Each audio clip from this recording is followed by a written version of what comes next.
मुख्य प्रश्न 2 पर चलेंगे बच्चों। मुख्य प्रश्न 2 है, 2-3 वाक्यों में उत्तर लिखना है। वहाँ पर प्रश्न आ गया। पहला प्रश्न है कि सैनिकों को तुरंत वापस आने का आदेश अचानक क्यों दिया गया? और उसका उत्तर है बच्चों, सन 1965 की एक शाम सभी ओर शांति का वातावरण था। इसी समय दुश्मनों ने भारत पर आक्रमण किए। इस कारण छुट्टियां बिताने गए सैनिकों को तुरंत वापस आने का आदेश दिया गया। और दूसरा प्रश्न है बच्चों, युद्ध भूमि जाने से पहले मेजर ने जब माँ को प्रणाम किया तब दोनों की स्थिति कैसी थी? उत्तर है, माँ का ममत्व जाग उठा, आंखों में आंसू भर गए और उन्होंने मेजर को सीने से लगा ली। मेजर का गला भी रुंध हो गया। अगला प्रश्न आ गया बच्चों। प्रश्न संख्या 3 है, युद्ध भूमि को जाते हुए पुत्र के सिर पर हाथ रखकर माँ ने क्या आशीर्वाद दिया? उत्तर है, युद्ध भूमि को जाते हुए मेजर को माँ आशीर्वाद देते हुए कहा कि भारतीय परंपरा सीने पर गोली खाने की है, पीठ पर नहीं। यह था बच्चों तीसरा प्रश्न का उत्तर। चौथा प्रश्न है बच्चों, अमृतसर के अस्पताल में मेजर के अंतिम शब्द क्या थे? और उत्तर है, मेजर ने अपनी अंतिम इच्छा प्रकट की, मेरी माँ तक यह संदेश पहुँच देना कि तुम्हारे बेटे ने गोलियां सीने पर ही खाई है, पीठ पर नहीं। और अगला 5वां प्रश्न है बच्चों, मेजर आशाराम त्यागी की युद्ध कुशलता के बारे में आप क्या जानते हैं? अपने शब्दों में लिखिए। उत्तर है, मेजर आशाराम त्यागी ने भारतीय सेना की नेतृत्व संभाला। लड़ाई में वे पीछे नहीं हट गए, सीना तानकर आगे बढ़ गए, दुश्मनों के सारे टैंकर ध्वस्त कर विजय प्राप्त कर दिए। और यहाँ तक थे बच्चों कुल 5 प्रश्न थे 2 और 3 वाक्यों के उत्तर लिखने में। और अगला चलेंगे मुख्य प्रश्न 3 पर है बच्चों। यहाँ पर एक उदाहरण दिए गए हैं। उदाहरण के अनुसार आपको विरोधार्थक यानी विलोम शब्द को लिखना है। देखेंगे उदाहरण क्या है। उदाहरण है बच्चों, आपको अच्छा का विलोम शब्द है यानी उसका विरोध अर्थ देने वाला शब्द है बुरा है। और उसी प्रकार पहला प्रश्न था कि बड़ा, और बड़ा का विलोम शब्द छोटा, और आगे पीछे, दोस्त, दुश्मन। और चौथा प्रश्न है कि बच्चों वेद्य, और इसका विलोम शब्द है अवेद्य। आगे चलेंगे मुख्य प्रश्न 4 पर है बच्चों। उदाहरण के अनुसार स्त्रीलिंग एक वचन के बहुवचन रूप लिखिए। यहाँ पर कई स्त्रीलिंग एक वचन है और स्त्रीलिंग एक वचन को आपको क्या करना है कि स्त्रीलिंग बहुवचन में क्या करना है कि बच्चों परिवर्तन करना है। उदाहरण देख लेंगे।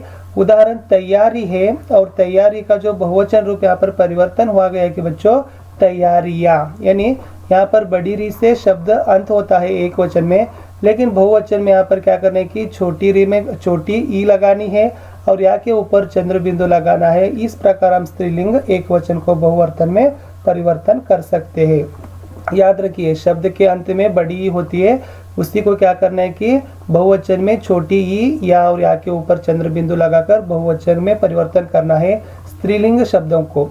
प्रश्न और उत्तर इस प्रकार है। छुट्टी है और छुट्टियां का उत्तर है बच्चों छुट्टियां। गोली, गोलियां। रोटी, रोटियां। लाठी, लाठियां। खिड़की, खिड़कियां। जिम्मेदारी, जिम्मेदारियां। समझ गया। सभी स्त्रीलिंग एक वचन शब्द होते हैं, बड़ी से खत्म होती है, अंत होते हैं, लेकिन उन एक वचनों को हम परिवर्तन बहुवचन में परिवर्तन करने के लिए करना पड़ता है कि इस बड़ी को क्या करना है कि बच्चों हम छोटी ई में लानी है और या के ऊपर चंद्र बिंदु लगाकर इसे बहुवचन में परिवर्तन करना है।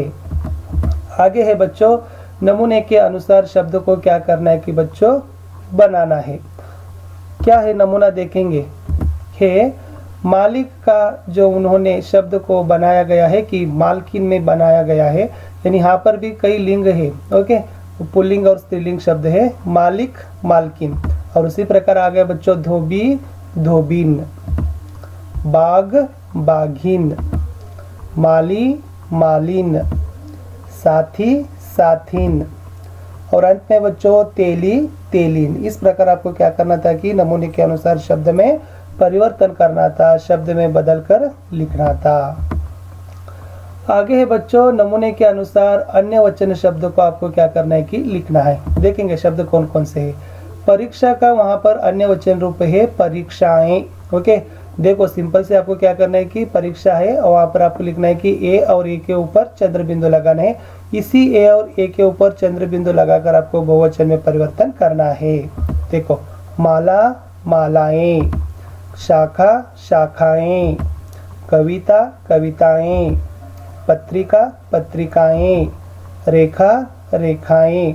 इस प्रकार था कि बच्चों क्या करना था कि एक वचन और बहुवचन में लगने से आपको समझ में आया होगा कि अंत में आ होता है और आ के कारण आपको यहाँ पर लिखा गया कि ए और ए के ऊपर चंद्र बिंदु। यहाँ पर भी नियम होते हैं। आप मेरे वीडियो देखना है कि वचन व्याकरण वचन को वीडियो देखना है, इस पर मैं आपको वहाँ पर पूरी तरह से डिटेल से वचन परिवर्तन के नियम के बारे में मैं बताया हूँ। आगे चलेंगे बच्चों। आगे है शब्दों को आपके वाक्यों में परिवर्तन करना है। पहला शब्द और उत्तर भी आया, छुट्टी, यानी उसको एक वाक्य में यहाँ पर लिखा गया है, प्रयोग किया गया है कि मेजर छुट्टी बिताने अपने गांव गए थे। दूसरा वातावरण शब्द है, सभी तरफ शांति का वातावरण ही था। तीसरा शब्द है बच्चों प्रणाम है, मेजर माँ को प्रणाम किया। और प्रश्न 4 है, आसान है, लड़ाई में जीत प्राप्त करना आसान का काम नहीं था। और 5वां है बच्चों गोली है, मेजर के पेट और सीने में गोली घुस गई। इस प्रकार उन शब्दों को क्या करना था कि बच्चों आपके वाक्य में जो पर वाक्य क्या होना है कि पूरी तरह से सार्थक होना है। कर्ता कर्म क्रियापद, जहाँ पर जो वाक्य में काल हो, ओके, उसी प्रकार मात्रा वर्तनी को आपको ध्यान में रखकर क्या करना था कि आपके सरल और अर्थपूर्ण वाक्यों में प्रयोग करना था इन शब्दों को। आगे चलेंगे बच्चों। आगे है कन्नड़ या अंग्रेजी में आपको अनुवाद करना पड़ता है। देखेंगे इसका अर्थ और प्रश्न क्या बनता है। पहला प्रश्न है बच्चों, राष्ट्र रक्षा करना हमारा सबसे बड़ा कर्तव्य है। ये तो क्या है बच्चों, हिंदी में वाक्य है। इस हिंदी वाक्य को आपको क्या करना था कि बच्चों अनुवाद करना था।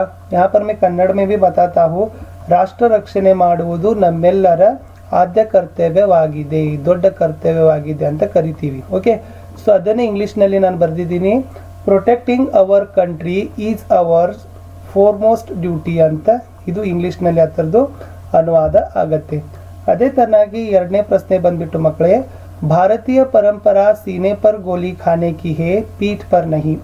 ಇದ್ರದ್ದು ಕನ್ನಡದಲ್ಲಿ ಅರ್ಥ ಬಂದ್ಬಿಟ್ಟು ಏನಾಗತ್ತಪ್ಪ ಅಂದ್ರೆ, ಭಾರತೀಯರ ಪರಂಪರೆಯು ಗುಂಡಿಗೆ ಎದೆಯೊಡ್ಡುವರೆ ಹೊರತು ಬೆನ್ನಿಗಲ್ಲ ಅಂತ ಇದ್ರ ಉತ್ತರ. ಸೊ ಅದು ಇಂಗ್ಲಿಷ್ ನಲ್ಲಿ ಆಗತ್ತೆ ಏನಪ್ಪಾ ಅಂತಂದ್ರೆ, Indians tradition is facing bullet on chest not on the back. So ಮೂರನೇ ಪ್ರಶ್ನೆ ಬಂದ್ಬಿಟ್ಟು ಇದೆ, ಯುದ್ಧ ಭೀಷಣ್ ರೂಪ್ ಸೆ ಫೈಲ್ತಾ ಜಾ ರಹಾ ತಾ. ಸೊ ಕನ್ನಡದಲ್ಲಿ ಏನಾಗತ್ತಪ್ಪ ಅಂದ್ರೆ, ಯುದ್ಧವು ಭೀಕರವಾದ ಸ್ವರೂಪ ತಾಳಿತು. ಸೊ ಅದನ್ನು ನಾವು ಇಂಗ್ಲಿಷ್ನಲ್ಲಿ ಅನುವಾದ ಮಾಡಿದಾಗ ಆಗತ್ತೆ, ವಾರ್ ವಾಸ್ ಸ್ಪ್ರೆಡಿಂಗ್ ಡೇಂಜರಸ್ಲಿ. ನಾಲ್ಕನೇ ಪ್ರಶ್ನೆ ನೋಡೋಣ ಮಕ್ಕಳೇ, ಮೇಜರ್ ಪರ್ ದೇಶಭಕ್ತಿ ಕಾ ಜೋಶ್ ಪೂರಿ ತರಹ ಛಾಯಾ ಹುವಾ ತಾ. ಅದ್ರ ಕನ್ನಡದಲ್ಲಿ ಏನಾಗತ್ತಪ್ಪ ಅಂದ್ರೆ, ಮೇಜರನ ಮೇಲೆ ದೇಶಭಕ್ತಿಯ ಉತ್ಸಾಹವು ಸಂಪೂರ್ಣವಾಗಿ ಆವರಿಸಿತ್ತು. ಅದು ಇಂಗ್ಲಿಷ್ನಲ್ಲಿ ಏನಾಗತ್ತಪ್ಪ ಅಂದ್ರೆ, major was filled with patriotic fervour ಅಂತ ಆಗತ್ತೆ. ಐದನೇ ಪ್ರಶ್ನೆ ಬಂತು, ಗೋಲಿಯಾ ಆಕರ್ ಉನ್ಕೆ ಸೀನೆ ಮೇ ಘುಸ್ತಿ ರಹಿ. ಅದು ಕನ್ನಡದಲ್ಲಿ ಏನಾಗತ್ತಪ್ಪ ಅಂತಂದ್ರೆ, ಗುಂಡುಗಳು ಒಂದೇ ಸಮನೆ ಆತನ ಎದೆಯಲ್ಲಿ ಬಂದು ಸೇರುತ್ತಿದ್ದವು. ಸೊ ಇಂಗ್ಲಿಷ್ನಲ್ಲಿ ಏನಂತಾರಪ್ಪ ಅಂದ್ರೆ, ಅದನ್ನೇ bullets were coming and hitting his chest continuously. ವಿದ್ಯಾರ್ಥಿಗಳೇ, ಇಲ್ಲಿಯವರೆಗೆ ತಾವೆಲ್ಲರೂ ಕೂಡ ಮೇರಾ ದೇಶ್ ಮೇರಿ ಮಾ ಅಂತಕ್ಕಂಥ ಪಾಠವನ್ನು ಸಂಪೂರ್ಣವಾಗಿ ತಿಳಿದುಕೊಂಡಿದ್ದೀರಿ ಅಂತ ನಂಬಿದ್ದೇನೆ. ಸೊ ಸಿಗುವ ಇನ್ನೊಂದು ವಿಡಿಯೋದಲ್ಲಿ.